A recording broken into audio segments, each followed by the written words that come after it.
लक्ष्मीनाथसमारम्भां नाथयामुनमध्यमाम् अस्मदाचार्यपर्यन्तां वन्दे गुरुपरम्परां। विशुद्धज्ञानदेहाय त्रिवेदी दिव्यचक्षुषे श्रेयःप्राप्तिनिमित्ताय नमः सोमार्धधारिणे। मीमांसा दर्शन का परिचय और आवश्यकता, इस विषय को लेकर के आज हम चर्चा कर रहे हैं। सबसे पहले हम दर्शन पद का अर्थ और उसका दर्शन शब्द की उत्पत्ति क्या है, इस विषय पर चर्चा करेंगे।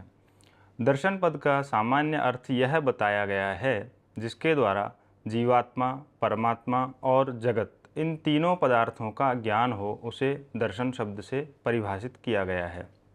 सामान्य रूप से दर्शन को दो मुख्य भागों में विभाजित किया गया है।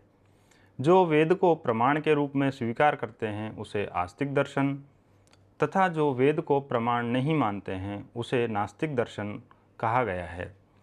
यहाँ हमने आस्तिक और नास्तिक दर्शन का विभाजन भी किया है। जैसे आस्तिक दर्शनों में योग दर्शन, सांख्य, न्याय, वैशेषिक, मीमांसा और वेदांत दर्शन, इनको शामिल किया है।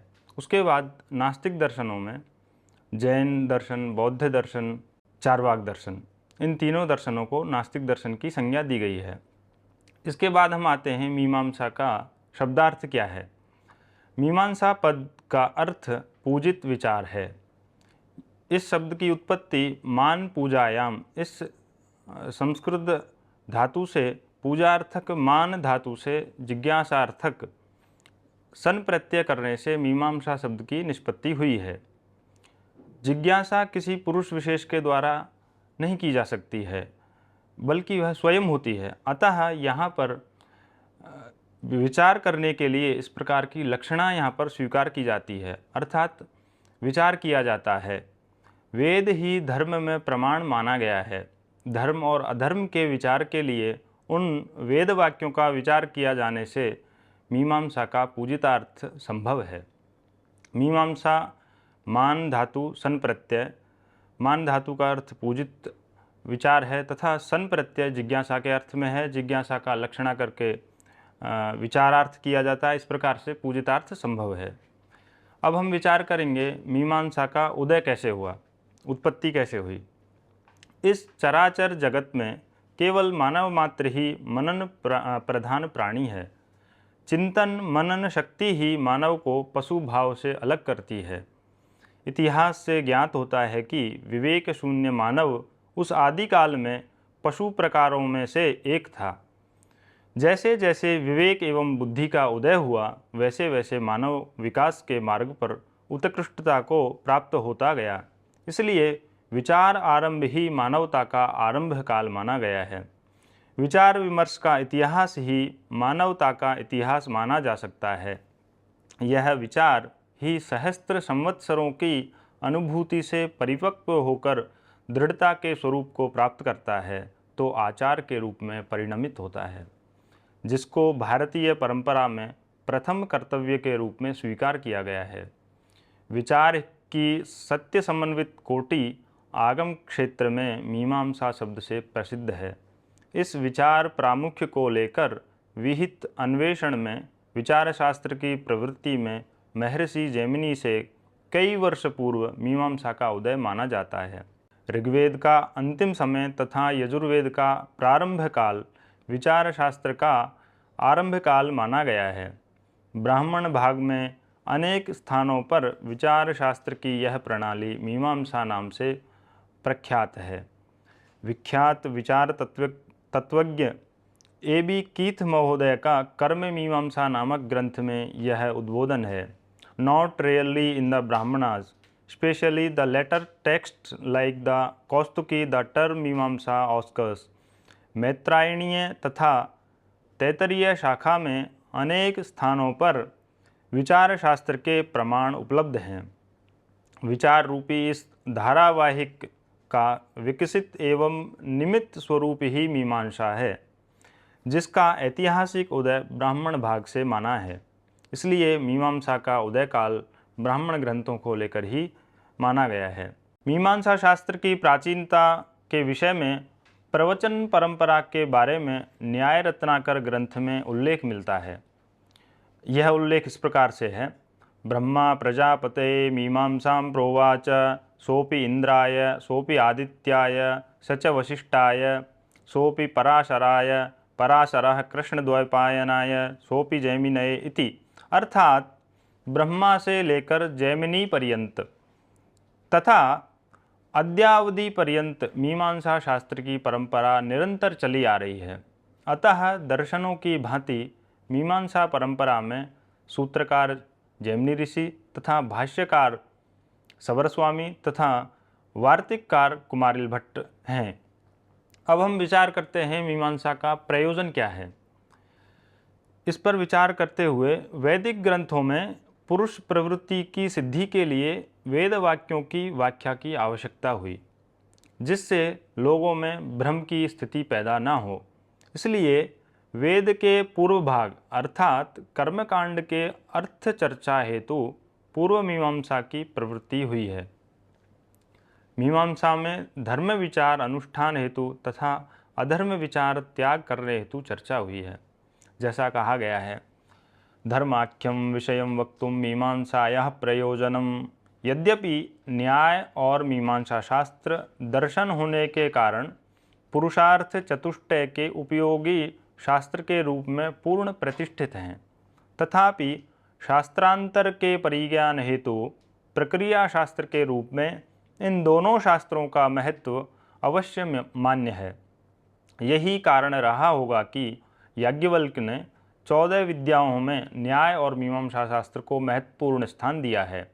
जैसा कि याज्ञवल्क्य स्मृति में उल्लेख है, पुराण न्याय मीमांसा धर्मशास्त्रांग मिश्रिता वेदाः स्थानानि विद्यानां धर्मस्य च चतुर्दश। पदवाक्य प्रमाणज्ञ अर्थात पदशास्त्र व्याकरण तथा वाक्य से वाक्यार्थ अवधारक मीमांसक और प्रमाण के आधार पर पदार्थों का चिंतन न्याय शास्त्र से अभिप्रेत है। इन तीनों शास्त्रों में व्युत्पन्न मनीषी पुरुषार्थ साधन के किसी भी शास्त्र के परिज्ञान में समर्थ होते हैं। इस मीमांसा शास्त्र को वाक्यार्थ निर्धारकता के कारण वाक्य शास्त्र कहा गया है। चूँकि वेद वाक्यों के अर्थ निर्धारण हेतु लघुतम उपाय मीमांसा शास्त्र ही है, अतः वाचस्पति मिश्र ने तात्पर्य टीका में इसे वेद की संज्ञा भी दी है और कहा है, मीमांसा संज्ञकस्तर्कः सर्ववेद समुद्भवः सो अतो वेदो रूमा प्राप्त काष्ठादि लवणम्बुवत। इसी तरह अभ्युदय के साधन स्वरूप धर्म के परिज्ञान में वेद ही कारण अर्थात असाधारण कारण माना गया है। वही मीमांसा शास्त्र इति कर्तव्यता का भी बोध कराता है। अतः कुमारिल भट्ट ने बृहत् टीका में लिखा है, धर्मे प्रमीयमाणे ही वेदेन करणात्मना इति कर्तव्यता भागम मीमांसा पूरयिष्यति। मीमांसा शास्त्र के विचार शास्त्र होने का जैमिनीय न्यायमाला में भी उल्लेख मिलता है। विचार शास्त्रम नारभ्यम आरभ्यम वेति संशयः। इसी तथ्य का उल्लेख प्रकरण पंचिका नामक शालिकानाथ के ग्रंथ में मिलता है। विचारोपाय भूत न्याय निबंधनम मीमांसा शास्त्रम आरब्धव्यम इति। और तस्य निमित्त परिष्टि ही, जो कि मीमांसा का सूत्र है, इस सूत्र में परिष्ट पद का परीक्षावाचक अर्थ बताया है। अर्थात परि अर्थात सर्वतो भावेन दृष्टि ईक्षा आलोचनम। इस व्युत्पत्ति के अनुसार मीमांसा शास्त्र में विचार शास्त्र से इसका समन्वय मान्य है। आलोचन विचार से संभव है और विचार आलोचन से संभव है। श्लोक वार्तिक के आरंभ में विचार शास्त्र होने के महत्व का प्रतिपादन किया गया है। अन्य शास्त्रों के प्रयोजन को नहीं जानने से भी अनर्थ नहीं होता है, परंतु मीमांसा शास्त्र तो वैदिक वाक्यों के अर्थ को सुनिश्चित करने के लिए प्रक्रिया या पद्धति में मर्यादित है। अतः अज्ञान या विपरीत ज्ञान के कारण अनर्थ की आपत्ति यहाँ पर हो सकती है। अतः इस दोष से बचने के लिए, इसका निवारण करने के लिए कुमारिल भट्ट ने प्रथम सूत्र में यत्नपूर्वक प्रयोजन का स्पष्टतः निर्देश दिया है। विद्यांतरेषु नाप्येतद् यद्यपि इष्टं प्रयोजनम् अनर्थं प्रायणं तावत् तेभ्यो नाशंक्यते क्वचित् मीमांसायां तु इह अज्ञाते दुर्ज्ञाते अविवेकतः न्यायमार्गे महान दोषः इति यत्नोपचर्यता। इसके बाद हम चर्चा करते हैं, जैसे दर्शन के सभी शास्त्रों में अनुबंध चतुष्टय को माना गया है, उसी प्रकार मीमांसा शास्त्र में भी अनुबंध चतुष्टय है। वहाँ पर विषय, प्रयोजन, अधिकारी और संबंध, ये 4 अनुबंध चतुष्टय माने हैं। इसमें विषय है वेदार्थ रूप विचार करना, और प्रयोजन है धर्म और अधर्म का ज्ञान संपादन करना। अधिकारी इसमें कौन है, तो अधीत वेद व्याकरण आदि शास्त्र अधिकारी है, और इसका संबंध है बोध्य बोधक भाव संबंध है। इस प्रकार से ये 4 अनुबंध चतुष्टय हैं। इसके बाद में हम आते हैं मीमांसा शास्त्र में प्रतिपाद्य विषय क्या है और इसका प्रयोजन क्या है, आवश्यकता क्या है। मीमांसा शास्त्र 12 अध्यायों में संग्रहित है। प्रतिपाद्य विषय धर्म अधर्म विचार ही यहाँ पर मुख्य है। प्रत्येक अध्याय में एक एक विषय पर मुख्य रूप से विचार किया गया है।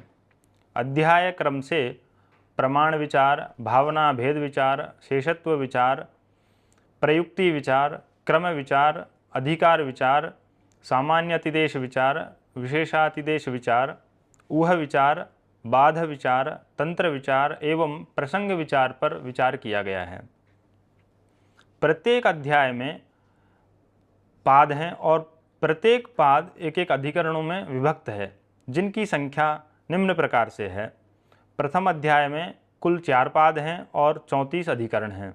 द्वितीय अध्याय में 4 पाद और 47 अधिकरण हैं। तृतीय अध्याय में 8 पाद और 150 अधिकरण हैं। चतुर्थ अध्याय में 4 पाद और 55 अधिकरण हैं। पंचम अध्याय में 4 पाद और 54 अधिकरण हैं। षष्ठाध्याय में 8 पाद और अधिकरणों की संख्या 101 है।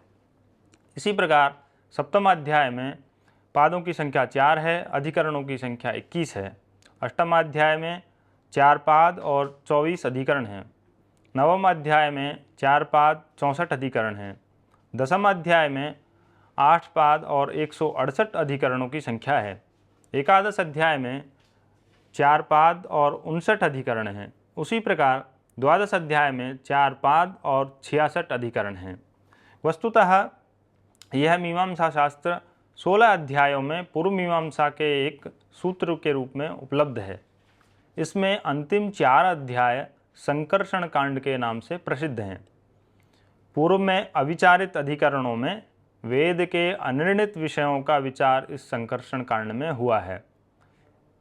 इन 4 अध्यायों में विचार श्रृंखला बद्ध नहीं होने के कारण इसे संकर्षण कांड की संज्ञा दी गई है। पूर्व मीमांसा के 12 अध्यायों में महर्षि जैमिनी ने वैदिक अर्थात वेद वाक्यों की व्याख्या हेतु अर्थ निर्धारक प्रक्रिया प्रस्तुत की है। अतः यह पूर्व मीमांसा द्वादश लक्षणी के नाम से प्रसिद्ध है। जिससे विषय का यथार्थ स्वरूप अवगत हो उसे लक्षण कहते हैं। चूँकि मीमांसा में 12 मुख्य विषयों का स्वरूप निर्वचन अर्थात परिभाषित हुआ है, अतः इस शास्त्र का नाम द्वादश लक्षणी अनवर्थक है। जैमिनीय न्यायमाला में माधवाचार्य ने संक्षेप में इनका उल्लेख इस प्रकार किया है। धर्मे द्वादश लक्षण्या व्युत्पाद्यस्तत्र लक्षणैः प्रमाण भेद शेषत्व प्रयुक्ति क्रम संज्ञकाः अधिकारो अतिदेशश्च सामान्येन विशेषतः ऊहो बाधश्च तंत्रश्च प्रसंगश्च ओदिताः। यह द्वादश लक्षणी 2 मुख्य भागों में विभक्त है। आरंभ के 6 अध्याय उपदेश अध्याय तथा अंतिम 6 अध्याय अतिदेश अध्याय के नाम से परिचित हैं। किंतु इसका सुव्यवस्थित तथा सुश्रृंखलित स्वरूप महर्षि जैमिनी ने के मीमांसा सूत्रों से ही दृष्टिगोचर होता है। इसके पहले यह मीमांसा विकीर्ण और विशृंखलित रूप में विद्वानों की केवल मुख्य परंपरा में ही विद्यमान रहा है। आज जो मीमांसा शास्त्र का हमारे सामने स्वरूप उपलब्ध है वह महर्षि जैमिनी के अवदान के रूप में ही सर्वमान्य है। चूँकि इस शास्त्र की चिंतन धारा अनादिकाल से प्रवाहित होती आ रही है, अतः सूत्र रचना के समय नामोल्लेख पूर्वक उन ऋषियों के विचारों का संकलन सूत्रकार जैमिनी के लिए अत्यंत आवश्यक हो गया था, जो उस समय इस क्षेत्र में सर्वथा प्रतिष्ठित रहने के कारण अनुपेक्षणीय थे, यथा आत्रेय, ऐतिशायन, कामुकायन, कार्ष्णाजिन, बादरी, बादरायण, लाबुकायन आदि इस कोटि में ही आते हैं। इनका उल्लेख मीमांसा सूत्रों में हुआ है। वैदिक ग्रंथों में मीमांसा पद के प्रयोग की उपलब्धि तथा मीमांसा सूत्रों में अनेक मीमांसक ऋषियों का उल्लेख इस शास्त्र की प्राचीनता और व्यापकता का प्रमाण रहा है। वैदिक साहित्य में तैत्तिरीय आरण्यक में स एषा आनंदस्य मीमांसा भवति इसका वाक्य उल्लेख मिलता है। छांदोग्य उपनिषद में समेत्य मीमांसा चक्रुः इस प्रकार का वाक्य मिलता है। शतपथ ब्राह्मण, मैत्रायणीय संहिता, काठक संहिता, शांखायन ब्राह्मण आदि में मीमांसेरन, मीमांसा इत्यादि पद दृष्टिगोचर होते हैं। मीमांसा शास्त्र के प्राचीन काल में ब्राह्मण ग्रंथों के उपदेश तथा कुलक्रमागत धर्मसूत्रों के निर्देश से सर्वथा परिचित समाज का शिक्षित वर्ग अपनी कुल परंपरा से ही कर्म कांडों के अनुष्ठान में सर्वथा तत्पर रहा है। पश्चात समाज में विभिन्न धर्मों के तथा संप्रदायों के प्रवेश एवं प्रसार होने पर समय के अंतराल में वैदिक कर्मकांडों के प्रति सनातन धर्मावलंबियों की भी आस्था घटने लगी। अपिच जानकर लोगों में कर्मकांड को लेकर परस्पर विवाद देखकर साधारण जनता का विश्वास उठने लगा। ऐसी परिस्थिति में विवादों के निराकरण के साथ याग आदि कर्मकांडों में प्रमाद रहित प्रवृत्ति के लिए एक सुव्यवस्थित, प्रामाणिक तथा सर्वसंपद उपाय की खोज के परिणाम स्वरूप इस मीमांसा शास्त्र का आरंभ हुआ। महर्षि जैमिनी ने मीमांसा सूत्रों की रचना कर वैदिक अर्थात सनातन धर्मावलंबियों को पथभ्रष्ट होने से उनकी रक्षा की। यद्यपि सूत्रों के पश्चात भर्तृमित्र, उपवर्ष, भवदास आदि वृत्तिकारों का भी यहाँ उल्लेखनीय योगदान रहा है, तथापि सबर स्वामी के भाष्य को पाकर यह शास्त्र एक पूर्णांगता को प्राप्त हुआ।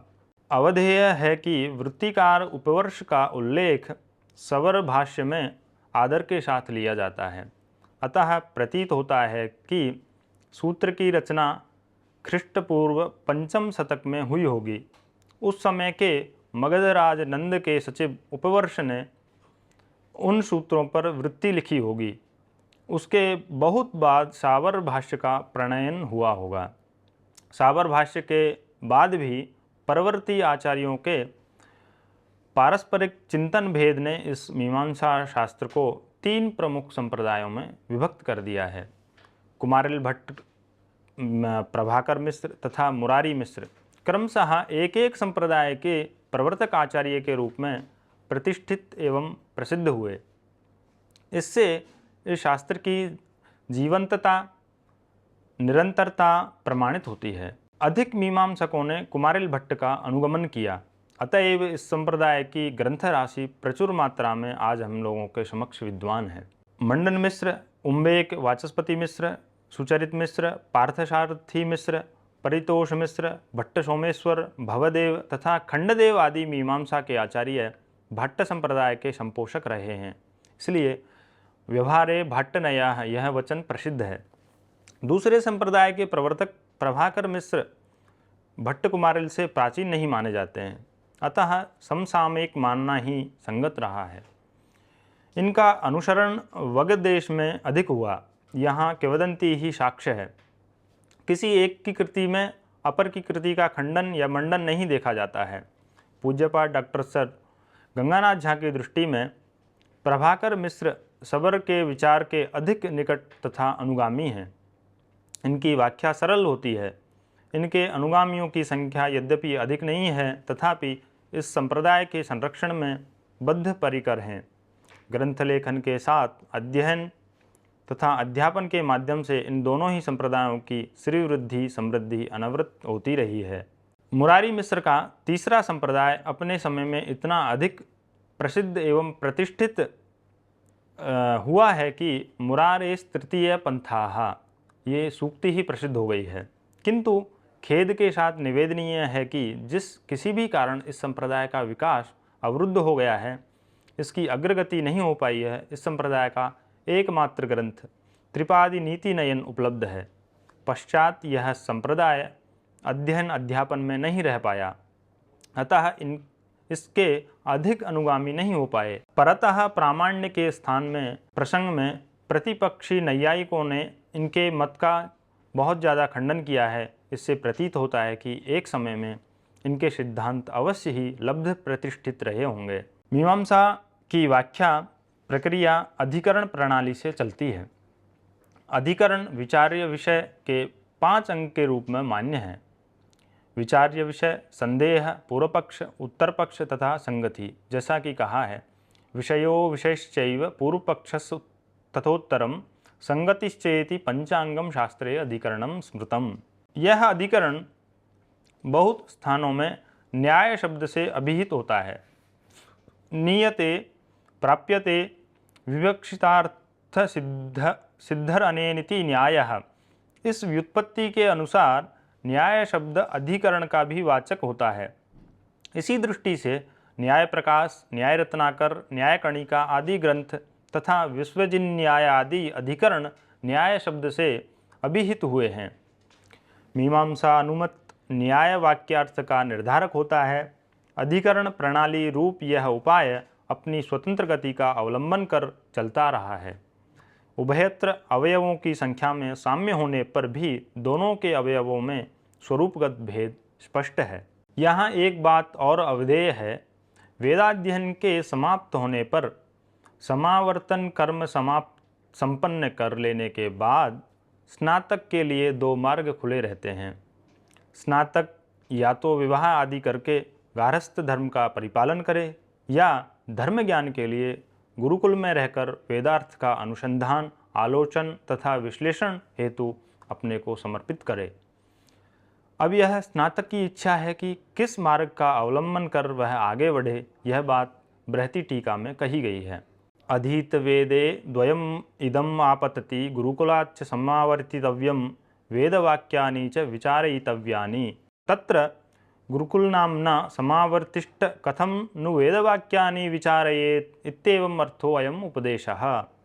अभिप्राय यह है कि जिसे धर्म ज्ञान के लिए वेदार्थ के अनुसंधान की इच्छा है, वह गुरुकुल में रहकर इस ओर उन्मुख होता है।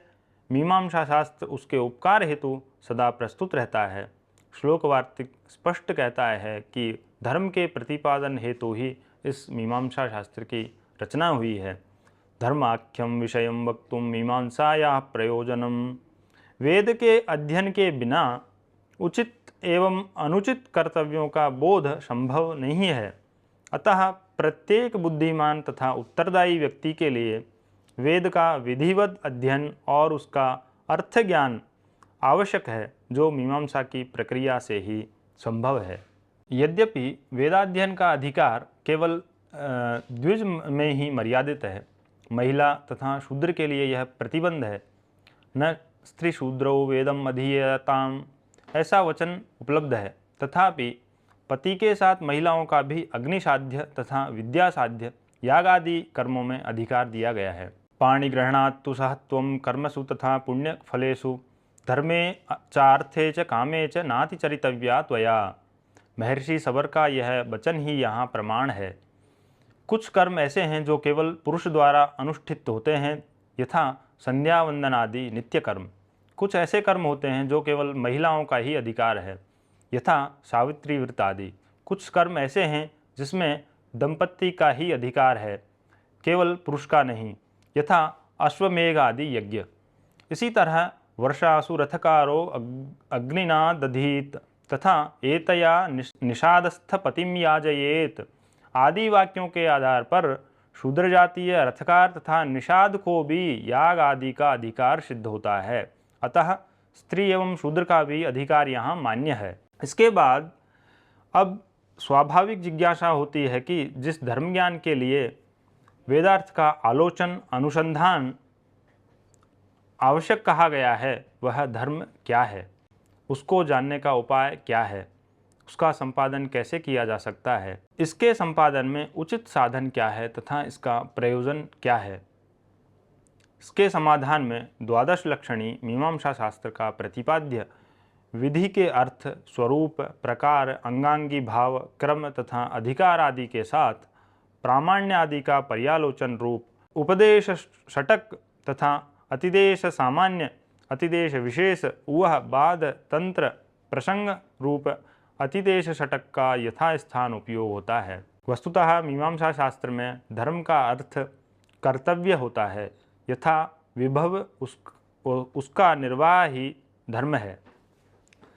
महर्षि जैमिनी ने नोदना लक्षणों अर्थो धर्मः इस सूत्र में धर्म का लक्षण तथा उसका प्रामाण्य प्रस्तुत किया है। इसके अनुसार आत्मकल्याण हेतु कर्तव्य के प्रवर्तक वैदिक उपदेश ही धर्म है।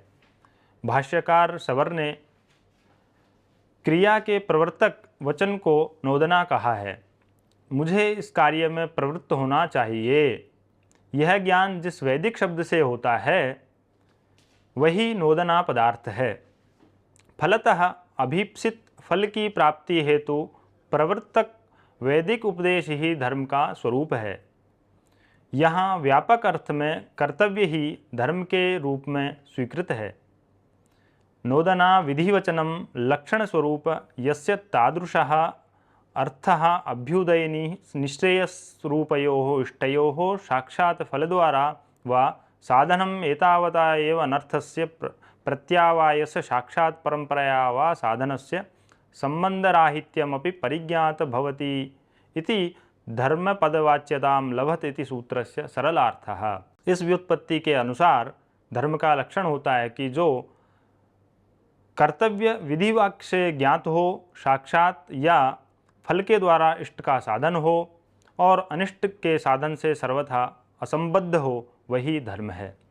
वेद बोधितत्वे सति साक्षात फल द्वारा वा यद अनर्थानुबंधी इष्ट साधनंच तद्धर्मपद वाच्यम। अवधेय है कि उक्त धर्म पद का अधर्म का भी उपलक्षण है। त्याज्य होने के कारण अधर्म भी जिज्ञास्य होता है। उसका स्वरूप वही है जो कि वेद बोधित होने पर भी साक्षात या फल के द्वारा अनर्थ अनिष्ट के साधन से संबद्ध हो। फलतः निषिद्ध क्रिया अधर्म पद का वाच्य होती है। विहित आचरणजन्य पुण्य आत्मविशेष गुण न्याय दर्शन का अदृष्टात्मक धर्म यहाँ मीमांसा में धर्म पद से अभिप्रेत नहीं है, अपितु विहित आचरण ही धर्म पद से ग्रहित होता है। अतएव लोक व्यवहार में सदाचारी को भी धार्मिक कहने की प्रथा है। स्वर्ग कामो यजेत आदि वैदिक वाक्यों से बोध्य स्वर्ग की प्राप्ति, विहित याग का अनुष्ठान, दान, होम, गंगा स्नान, जप, कूपादि का निर्माण तथा देवालय का जीर्णोद्धार रूप मूर्त कर्म धर्म के रूप में ही मान्य होते हैं। धर्म का यह लक्षण सूत्र धर्म के प्रामाण्य रूप द्वितीय जिज्ञासा का समाधान भी प्रस्तुत करता है। चूँकि धर्म का समुचित बोध अलौकिक साधन वेद से ही संभव है, अतः केवल वेद ही धर्म ज्ञान के साधन के रूप में मान्य है। प्रत्यक्ष आदि लौकिक प्रमाण धर्म के साधन में सर्वथा असमर्थ हैं। अभिप्राय यह है कि नोदना से विधि वाक्य और लक्ष्यते ज्ञाप्यते अनेन इस व्युत्पत्ति के बल पर लक्षण पद से उसके ज्ञान का कारण अभिप्रेत है। अर्थ पद ऐसे अनुष्ठान का बोधक है जिसमें दुख की स्वल्पता और सुख की प्रचुरता हो। तात्पर्य यह हुआ कि विधि वाक्य से अभिहित अनुष्ठान ही धर्म है और उसका ज्ञापक विधि वाक्य से ही उसमें प्रमाण होता है। चूँकि धर्म आदि अतीन्द्रिय अर्थों को समझाने की सामर्थ्य विधि वाक्य रूप शब्द प्रमाण में ही है। केवल प्रत्यक्ष आदि प्रमाणांतर यहाँ पर धर्म को बतलाने में सर्वथा असमर्थ सिद्ध होते हैं। अतः विधि वाक्य रूप शब्द ही धर्म के ज्ञापक होने से प्रमाण होता है। प्रत्यक्ष आदि अन्य लौकिक प्रमाण इस धर्म के ज्ञापक सर्वथा असंभव हैं। नोदना ही भूतं भविष्यन्तं सूक्ष्मं व्यवहितं विप्रकृष्टम् इत्येवं जातीयकम् अर्थं शक्नोति अवगमयितुं नान्यत् किंचन इंद्रियम्। इस वाक्य की पुष्टि कुमारिल भट्ट ने इन श्लोकों में की है। संभाव्यते प्रमाणत्वं शब्दस्य एवं विधेष्वपि इंद्रियादेर असामर्थ्यं वक्ष्यमाणम् अदिशत् अत्यंत असत्यपि ज्ञानम् अर्थे शब्दः करोति हि तेनोत्सर्गे स्थिते तस्य दोषाभावात् प्रमाणता। नोदन एव तस्य प्रमाणम न प्रत्यक्षादि, इस वाक्य का यही अभिप्राय है।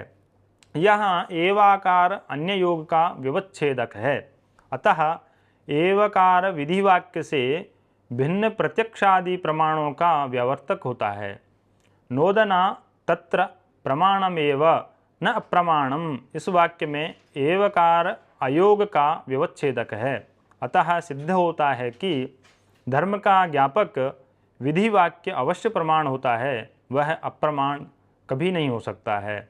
यहाँ एवकार विधि वाक्य के प्रामाण्य को सबल एवं सुदृढ़ करता है। भट्ट कुमारिल ने धर्मे सामान्यतः सिद्धे प्रमाणम नोदनौच्यते इसको कहकर इसकी पुष्टि की है। इस कारिका में उत्तरार्ध के इस धर्म का लक्षण भी कहा है। स्वरूपादेश ततः सिद्धि स्वरूपम च इह सूत्र्यते। यहाँ ततः विधिवाक्यतः स्वरूपादेः लक्षणस्य सिद्धि लक्षणं च इह सूत्रे सूत्र्यते अर्थात सूत्रितं वर्तते। विधिवाक्यात्मक नोदना का प्रतिपाद्य इष्ट साधन के रूप में परिज्ञात अनुष्ठेय क्रिया धर्म है, जो पहले ही कहा गया है। नोदना से अगम्य चैत्य वंदन आदि धर्म नहीं है, यह भी अर्थतः उक्त सूत्र से ही अवगत हो जाता है। कुमारिल भट्ट के अनुसार नोदना सूत्र से अभिधावृत्ति के द्वारा धर्म का लक्षण और अर्थतः उसमें प्रामाण्य परिज्ञात हो जाता है। जैसा कि द्वयम् एकेन सूत्रेण श्रुत्यर्थाभ्याम निरूप्यते स्वरूपे अपि च तस्योक्ते प्रमाणम कथ्यते अर्थतः। इस कारिका का यही अभिप्राय बताया है। लक्षण प्रमाणाभ्याम ही वस्तु सिद्धि ही। इस अनुभव सिद्ध अभियुक्त वचन के आधार पर यहाँ चोदना लक्षण के द्वारा धर्म के लक्षण और प्रमाण की उत्पत्ति से मीमांसा सम्मत कर्तव्य रूप धर्म का अस्तित्व सिद्ध होता है। यद्यपि उक्त सूत्रात्मक एक वाक्य के दो अर्थ मानने पर यहाँ वाक्य भेद दोष अपाततः प्रतीत होता है, तथापि चूँकि एक अर्थ अविधेय और अपर अर्थ लाक्षणिक है, अतः उक्त दोष का परिहार हो जाता है। एक वाक्य से अभिधा द्वारा दो अर्थों के होने पर वाक्य भेद दोष होता है। अब हम इसका उपसंहार करते हैं। जिस प्रकार सभी दर्शनों का परम लक्ष्य परम पुरुषार्थ मोक्ष की प्राप्ति रहा है, उसी क्रम में मीमांसा दर्शन ने ज्ञान कर्म समुच्चय ही मोक्ष का मुख्य साधन माना है। जैसे शरीरेन्द्रिय संबंध विलयो मोक्षः, ये शास्त्र दीपिका में द्वितीय अध्याय में कहा है, अर्थात शरीर इंद्रिय संबंध का विलय होना ही मोक्ष है। मीमांसा दर्शन का मुख्य उद्देश्य मनुष्य को अपने कर्तव्य मार्ग पर अडिग रहने की शिक्षा देता हुआ लौकिक अलौकिक उभयविध तत्वों का ज्ञान कराता है। जैसे कुर्वन्नीह कर्माणि जिजीविषेच्छतं समाह, इस वेदवाक्य के आदेश को पूरा करते हुए यह दर्शन मनुष्य को कर्मठ तथा ज्ञाननिष्ठ बनाता है एवं चतुर्वर्ग की प्राप्ति करा देता है।